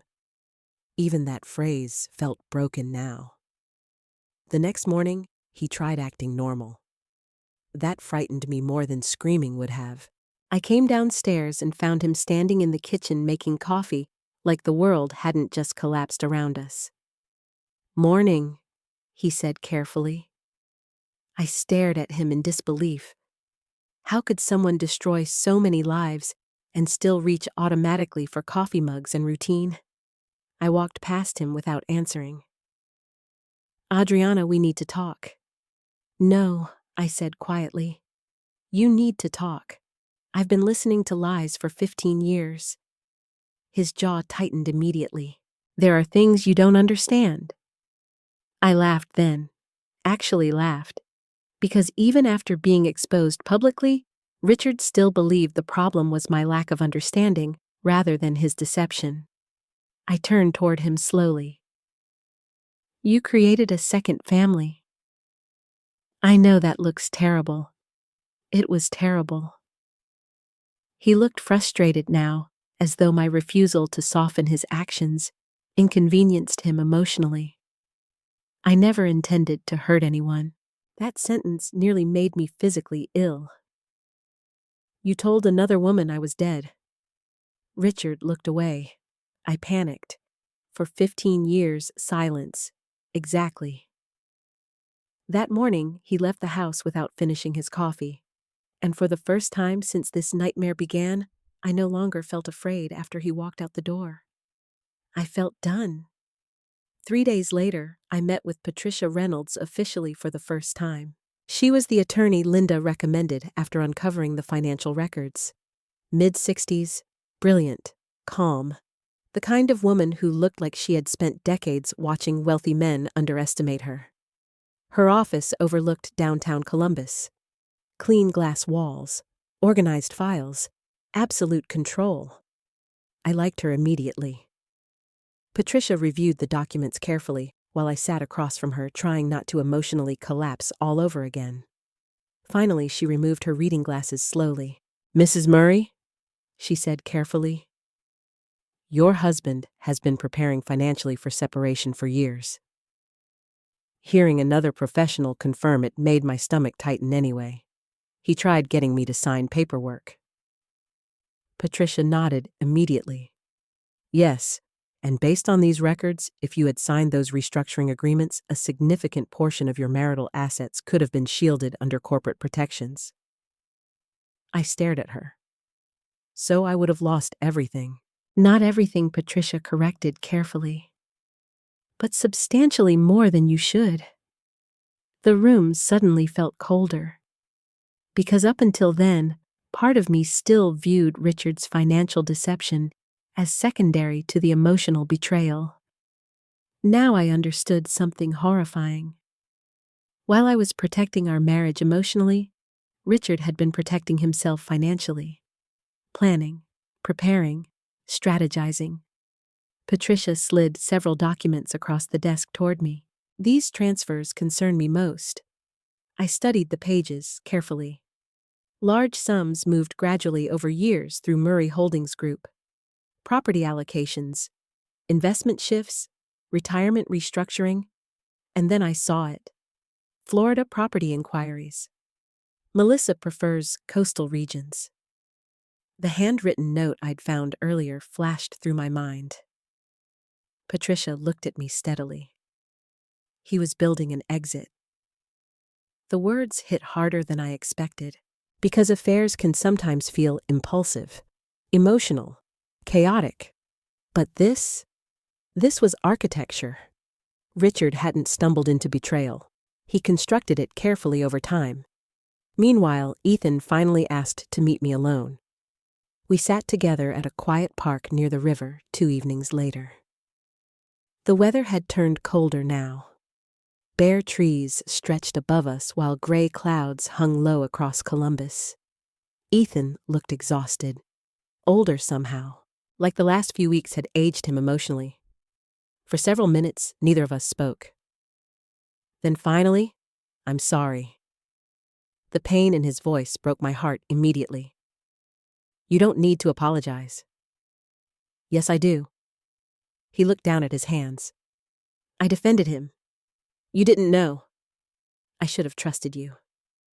Tears burned behind my eyes instantly, because this wasn't just about Richard anymore. This was about the damage deception leaves behind inside everyone connected to it. Ethan swallowed hard. When I was little, I thought Dad was the most honest man alive. I reached for his hand gently. I know. He shook his head slowly. I modeled myself after him. That sentence hurt most of all. because sons often build their identity through their fathers. And now Ethan had to question which parts of himself came from a man capable of this level of deception. I keep replaying everything he admitted quietly. Every business lesson. Every conversation about integrity. He laughed bitterly. Integrity. I squeezed his hand tighter. You are not your father. Ethan looked at me, then eyes full of grief. What if I am? That question nearly shattered me. No, I answered immediately. The fact that this hurts you proves you aren't. He looked away quickly after that, wiping at his eyes. Seeing my grown son cry over his father's betrayal somehow wounded me differently than my own pain. Because Richard hadn't just broken marriages. He had fractured identities. Later that week, Patricia helped me formally freeze several questionable asset transfers connected to Murray Holdings Group. When Richard discovered it, he exploded. He stormed into the house late Thursday evening, furious. You froze company movement? I looked up calmly from the dining table. Patricia advised it. That money isn't yours. The statement stunned me. Not because of the money. Because of the ownership behind his voice.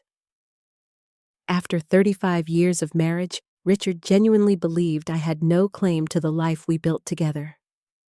I stood slowly. I raised your children while you built your business. You chose that. No, I said quietly. We chose that. Richard paced aggressively through the kitchen now. You're destroying everything. I stared at him in disbelief. Destroying everything. Even now, he still saw himself as the victim of consequences rather than the creator of them. You already destroyed everything, I answered softly. That stopped him for a second. Then his face hardened again. You turned my children against me. I almost laughed at the absurdity. No, Richard. The truth did. His expression darkened instantly. You think Melissa's staying after this? There it was. Not grief over me. Not grief over Ethan or Lauren. Fear of losing control over Melissa. I suddenly realized something tragic. Richard probably believed he loved both families. But real love requires honesty. What he actually loved was emotional ownership, control, need, dependency, not people. People were simply systems orbiting his comfort. The next morning, Melissa called me unexpectedly. Her voice sounded fragile. Can we meet? For 1 second, I hesitated. Then quietly, yes. Because despite everything, I knew one thing for certain now. Richard Murray had lied to both of us. But only one of us decided the lies should continue. And it wasn't me. I met Melissa at a small cafe halfway between Columbus and Indianapolis on a rainy Tuesday afternoon. The weather matched how both of us looked. Exhausted, worn down, changed. When I walked inside, Melissa was already seated near the back window, holding a coffee cup with both hands, like she needed something physical to keep herself steady. For a brief second, we simply stared at each other. Not as enemies, not even as rivals. Just two women standing in the wreckage left behind by the same man. You look tired, she said softly. I almost smiled at the understatement. So do you. Melissa nodded weakly. Neither of us knew how to begin. Finally, I sat down across from her. The cafe smelled like cinnamon and espresso, just like the bakery where we first met. Strange how ordinary places become attached forever to painful memories. Melissa looked down at the table for several seconds before speaking. I almost didn't come. I understand. No, she whispered. I don't think you do. Tears immediately filled her eyes. Because if someone had told me a year ago that I'd be sitting across from my boyfriend's actual wife after discovering my entire life was fake, Her voice broke completely. I looked away briefly because hearing her pain still hurt more than I expected. Melissa wiped at her eyes quickly. "I hate him," she whispered. "And somehow I still miss him at the same time." That sentence hit me deeply because it was honest, painfully honest. People think betrayal instantly kills love. Sometimes it doesn't. Sometimes love survives longer than dignity does. "I understand that part," I admitted quietly. Melissa looked at me with surprise. "I thought you'd hate me." I tried. That almost made her laugh through tears. "Me too." Silence settled between us again. But this silence felt different than before. Not hostile. Human. Melissa finally took a shaky breath. "Ava won't speak to him." I looked down slowly. "And Jacob?" "He cries every night." The ache in my chest deepened instantly.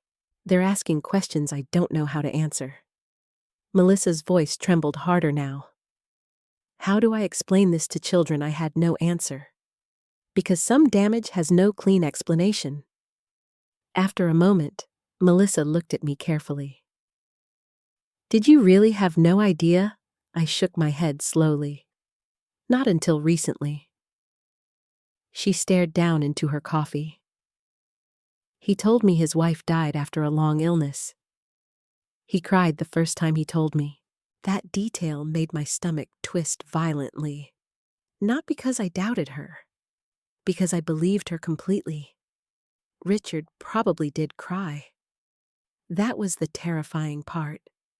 I had finally begun understanding something deeply unsettling about my husband. Richard didn't experience deception the way normal people did. He emotionally adapted himself to each reality until he partially believed his own lies too. That's how he survived them. "He talked about you like you were a saint," Melissa whispered suddenly. I froze. "He said losing you destroyed him." I looked out the rainy window because suddenly I couldn't breathe properly. The cruelty of that felt unbearable. Richard turned me into a tragic memory while sleeping beside me every night. Melissa swallowed hard. I used to feel guilty for loving him because I thought he was grieving. Tears slid silently down her face now. I thought I was helping him heal. My chest physically hurt listening to her. Because Melissa Carter wasn't the woman who stole my husband. She was another woman manipulated by the same performance. And suddenly, all the jealousy I once imagined feeling toward her disappeared completely. What remained was grief. For both of us. Melissa opened her purse slowly. "There's something you should have." She placed a thick envelope on the table between us. I stared at it cautiously. "What is it?" "More financial records." My pulse immediately quickened. Melissa nodded weakly. "I found them in the Indianapolis house after the anniversary party." I slowly opened the envelope. Inside were copies of investment portfolios, property inquiries, retirement planning documents, and handwritten notes. Then I saw one particular document. Florida Coastal Property Projections. Projected relocation, 18 to 24 months. I felt sick instantly. Melissa watched my expression carefully. "He was planning to move us," she whispered. "Us." That word still hurt, but not because I blamed her anymore, because Richard truly intended to abandon entire pieces of his life whenever convenient. "There's more," Melissa said quietly. I kept flipping through pages until I found handwritten notes discussing asset separation timing. Adriana unlikely to question transfer structures. Retirement announcement after Q2. I stared at the words until my vision blurred. He had scheduled my replacement, like a business transition. Melissa looked ashamed suddenly. "I think he planned to leave me eventually too." That surprised me. What he started getting distant this past year. More secretive, more controlling. She laughed bitterly. Imagine being cheated on by a man already cheating with you. The sadness in that sentence sat heavily between us. Then Melissa looked at me carefully. Can I ask you something honestly? I nodded. Did he love you? The question caught me completely off guard. For several seconds, I didn't know how to answer, because after everything, I genuinely didn't understand Richard's version of love anymore. Finally, I answered truthfully. I think he loved being needed. Melissa's eyes filled again. That's exactly what I thought too. We sat quietly for a while after that. Outside, rain streaked softly against the cafe windows, while people hurried down sidewalks carrying umbrellas. Normal life continued around us. Meanwhile, both of us were trying to rebuild reality from scratch. Eventually, Melissa spoke again. Ava asked if Lauren and Ethan hate us. My heart broke immediately. No, I answered firmly. They don't, but they should. No, I repeated quietly. This isn't your children's fault. Melissa nodded slowly, tears returning again. Richard kept everyone separated because he knew the truth would destroy him. That sentence stayed with me, because it was exactly right. The lie only survived through isolation. Separate holidays, separate stories, separate emotional realities. The moment those worlds collided, the entire illusion collapsed instantly. Melissa stared out the window for a long time before finally whispering, "Do you ever wonder if any of it was real?" I understood immediately what she meant. The vacations, the laughter, the affection, the memories. Had any of them belonged to truth? Or were we both simply actresses trapped inside Richard's performance I don't know anymore? I admitted honestly. Melissa looked exhausted now. So what happens next? I thought carefully before answering. Patricia is preparing legal filings. The financial records matter now. Melissa nodded slowly. He called me yesterday. That immediately tightened my chest. What did he say? That he never meant for things to happen this way. I almost laughed. That sentence had become Richard's emotional escape hatch, as though intention mattered more than destruction. Melissa shook her head bitterly. He kept saying he loved both families. I stared at my coffee quietly. Then finally, love without honesty becomes possession. Melissa looked at me for a long moment after that. And for the first time since this nightmare began, I realized something unexpected. Richard spent 15 years dividing women against each other without us even knowing. But in the end, the only people truly capable of understanding the damage he caused were the two women he betrayed.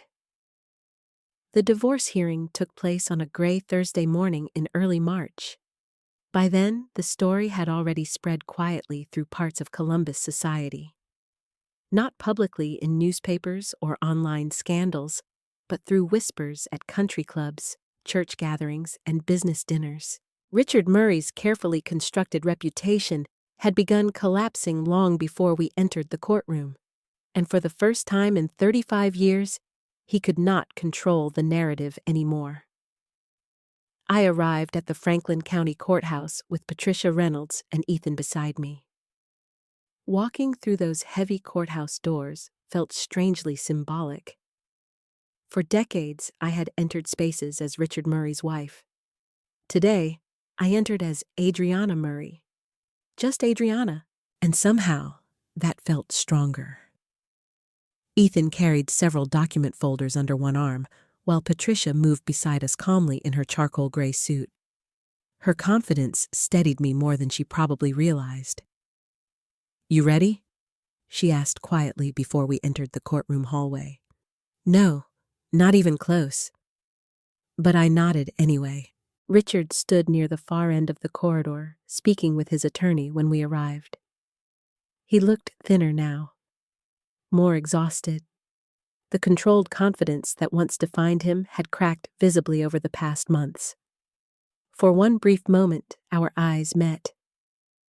35 years of marriage stared back at me across a courthouse hallway, and strangely, I felt almost nothing.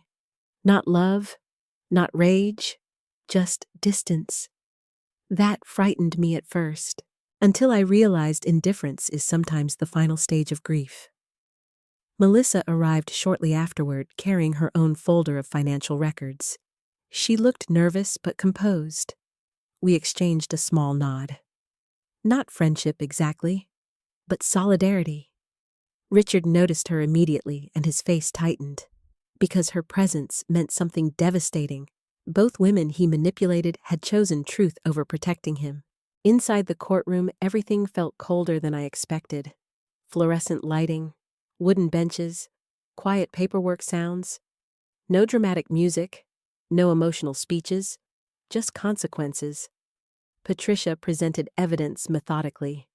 Hidden corporate accounts, asset restructuring attempts, property ownership documents tied to Murray Holdings Group, investment reallocations, retirement planning records connected to Florida properties. Each document stripped another layer off Richard's carefully built image. At one point, the judge adjusted his glasses while reviewing the transfer timelines. These transactions were never disclosed to Mrs. Murray. "No, Your Honor." Patricia answered calmly. Richard's attorney immediately objected. "My client intended full disclosure during eventual retirement restructuring." Patricia barely blinked. Then, why were legal signature documents presented to Mrs. Murray under misleading descriptions involving routine tax adjustments? Silence. I glanced toward Richard. His jaw tightened instantly. Because there was no good answer. That became the theme of the entire hearing. No good answers. Only explanations built too late. Melissa testified briefly about the Indianapolis property and Richard's representation of himself as a widower. Hearing her say those words aloud inside a courtroom still made my stomach turn. He told me his wife died from cancer years before we met. The judge looked directly at Richard then. For the first time all morning, Richard appeared genuinely ashamed. But shame after exposure isn't redemption. It's just discomfort. Ethan also testified regarding the financial structures and suspicious business arrangements he identified after reviewing records himself. Watching my son speak formally about his father's deception was one of the most painful moments of my life.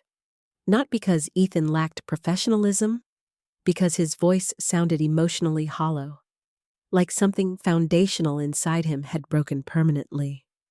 At one point during testimony, Richard suddenly interrupted. "I never intended to abandon my family." The courtroom went silent briefly. Patricia looked at him carefully. Which family? That question landed like a physical blow. Richard looked away immediately, because for 15 years he avoided choosing between realities by controlling both. Now, he finally faced the impossible truth. You cannot claim loyalty to everyone after deceiving all of them. During a short recess, I stepped outside into the hallway needing air. My hands shook slightly from emotional exhaustion. A few moments later, Richard followed me out. "Adriana." I closed my eyes briefly. Part of me didn't want another conversation, but another part knew this might be the last truly honest moment we ever shared. I turned slowly toward him. Up close, he looked older than I remembered. The past months had carved deep exhaustion into his face. "I never wanted this ending," he said quietly. I stared at him for several seconds before answering. "Which ending?" He flinched slightly. "The courtroom, the public humiliation, the children hating me. There it was again, still centered on himself. still measuring pain primarily through his own losses. I folded my arms tightly. You had 15 years to prevent this ending. Richard rubbed both hands over his face tiredly. You think this was easy for me? That question stunned me. Easy for you? I loved both families. I laughed softly then, not mockingly, sadly. No, Richard. You loved being loved by both families. His expression hardened immediately. That's unfair. No, I answered quietly. What's unfair is burying your wife alive so another woman would trust you. For the first time since all this began, Richard looked genuinely wounded. Not exposed. Wounded. I cared about Melissa. And me. His silence answered everything. Not because he never loved me, but because real love cannot survive 15 years of deliberate deception. Eventually, Richard looked down at the courthouse floor and whispered, I thought I could manage it. That sentence revealed more truth than anything else he'd said in months. Manage it. Not honor it, not fix it. Manage it. Families, women, children, money, emotions. Richard treated human lives like systems requiring maintenance instead of relationships requiring honesty. I suddenly felt incredibly tired. Do you know what hurts most? I asked quietly. He looked up slowly. It's not Melissa. Confusion crossed his face. It's realizing you watched me love you faithfully for 35 years while planning another future behind my back. Tears finally filled Richard's eyes then. Actual tears. But strangely, they no longer moved me, because too much damage had already happened. You destroyed every memory I trusted, I whispered. Then before he could answer, I walked back into the courtroom. The final rulings came later that afternoon. Asset protections remained frozen pending full financial review. Property disclosures were ordered. Several hidden transfers faced investigation. And legally, my marriage to Richard Murray officially began ending. Afterward, people slowly filtered out of the courtroom quietly. Melissa left first. Patricia shook my hand firmly. Ethan hugged me longer than usual. Then finally, Richard approached me one last time outside the courthouse steps. Cold wind moved between us while traffic passed in the distance. You really think exposing everything fixed anything? He asked bitterly. I looked at him calmly. No. He frowned. Then why do it? I stared at the man I once believed I'd grow old beside. Then finally answered, because lies only survive in darkness. Richard looked away first, and standing there beneath the gray Ohio sky, I realized something unexpected. For the first time in years, I no longer felt trapped inside his version of reality. 1 year after the anniversary party, I sold the house with the white shutters. The maple tree still turned bright red that autumn, just like it always had. For a long time, I stood on the front porch staring at it while movers carried boxes through the doorway behind me. 35 years of marriage packed into cardboard containers. Photo albums, holiday decorations, old coffee mugs, tiny ordinary objects that once represented safety. I thought leaving the house would destroy me emotionally. Instead, it felt strangely peaceful. Not because the memories disappeared, because they finally stopped controlling me. I moved into a smaller home 20 minutes away from Lauren. Nothing extravagant.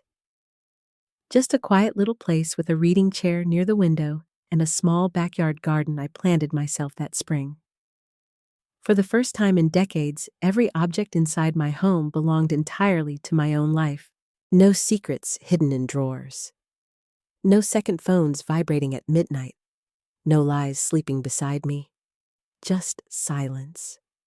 Honest silence. Healing turned out to be less dramatic than I expected. There was no magical moment where everything stopped hurting.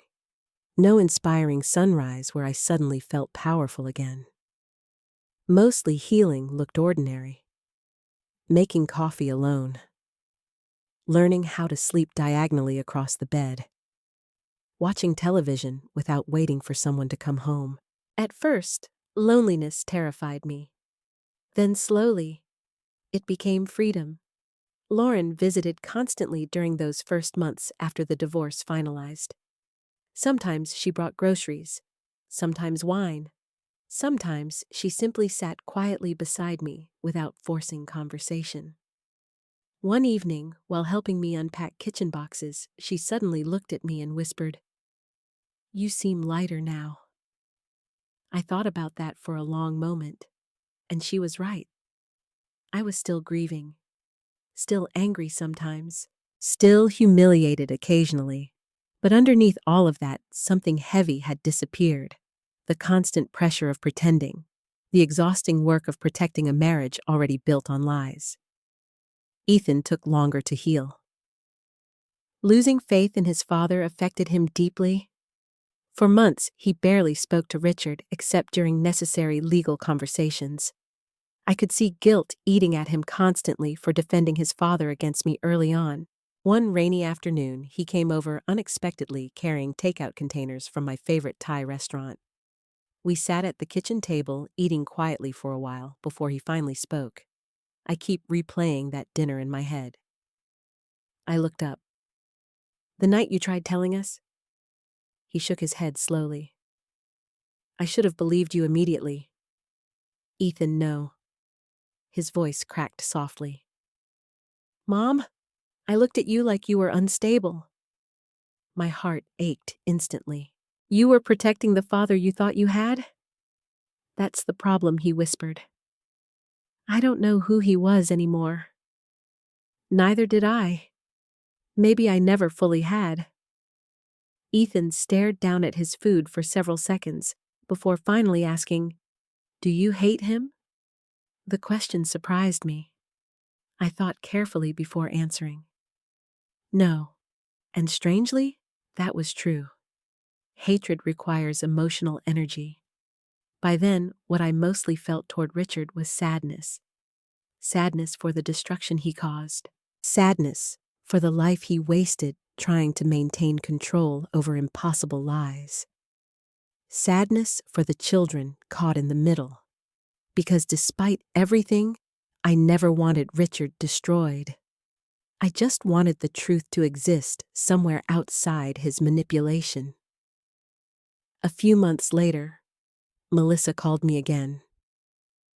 By then, we spoke occasionally, not often, but enough to check on the children and navigate the strange, emotional landscape Richard created between all of us. She sounded nervous on the phone. "Ava wants to visit Columbus for a college tour," she explained carefully. "And she asked if she could meet Lauren." For a second, I didn't know what to say. Because technically, these children were connected forever through Richard. But emotionally, everything still felt fragile. "I think that would be okay," I answered softly. The first meeting happened awkwardly, but gently. Lauren met Ava and Jacob at a small cafe near Ohio State University, while Melissa and I sat nearby pretending not to hover protectively. Watching them together felt surreal. My daughter laughing softly with the child my husband secretly raised behind my back. And yet somehow, it didn't feel wrong. It felt sad, but also strangely human, because children didn't create this damage. Adults did. Eventually, over time, an unexpected kind of peace formed between our families. Not closeness exactly, but understanding. Melissa eventually moved out of the Indianapolis house after learning it legally belonged entirely to Murray Holdings Group rather than her. She found a smaller place closer to Ava's school and started working longer hours at the dental office, and Richard ended up alone more often than not. Ava barely spoke to him. Jacob remained confused and distant. Ethan maintained polite but emotionally detached contact. Lauren avoided him entirely for months. And me, I stopped waiting for apologies that would never fully repair anything.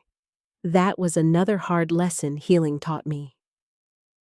Closure rarely arrives through other people. Sometimes closure is simply deciding you deserve peace, even without perfect explanations. About 6 months after the divorce finalized, I started volunteering at the local community center, teaching financial literacy classes for older women. At first, I only intended to help temporarily. Then one afternoon, a woman around my age stayed after class crying quietly.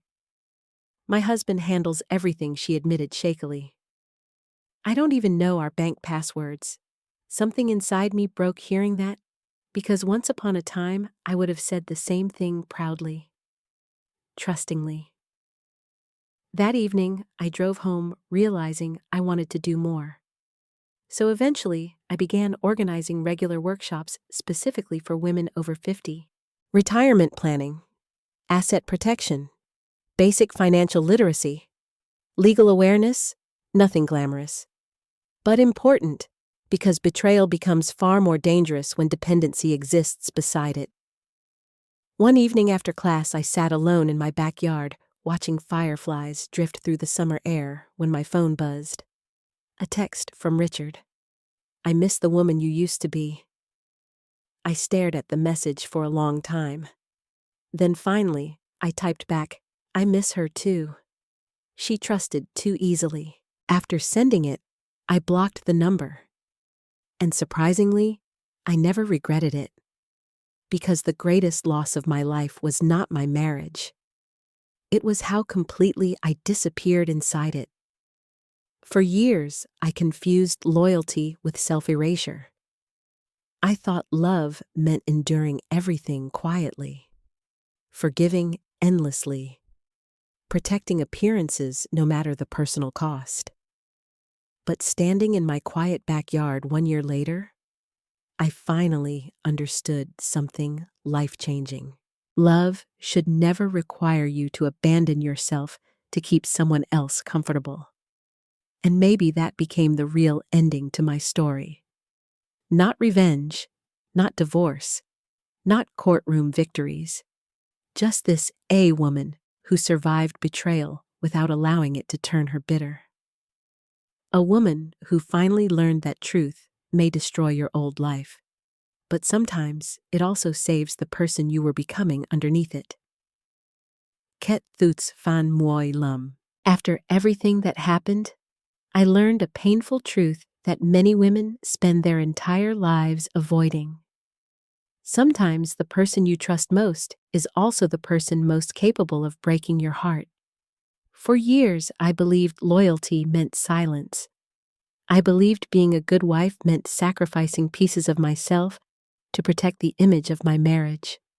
I ignored instincts, excused behavior, chose comfort over confrontation, because I was terrified of losing the life I had built. But betrayal doesn't begin the day you discover the truth. It begins the moment someone decides your trust is something they can manipulate safely. What hurt me most was not simply that Richard loved another woman. It was realizing he watched me love him faithfully while building another reality behind my back.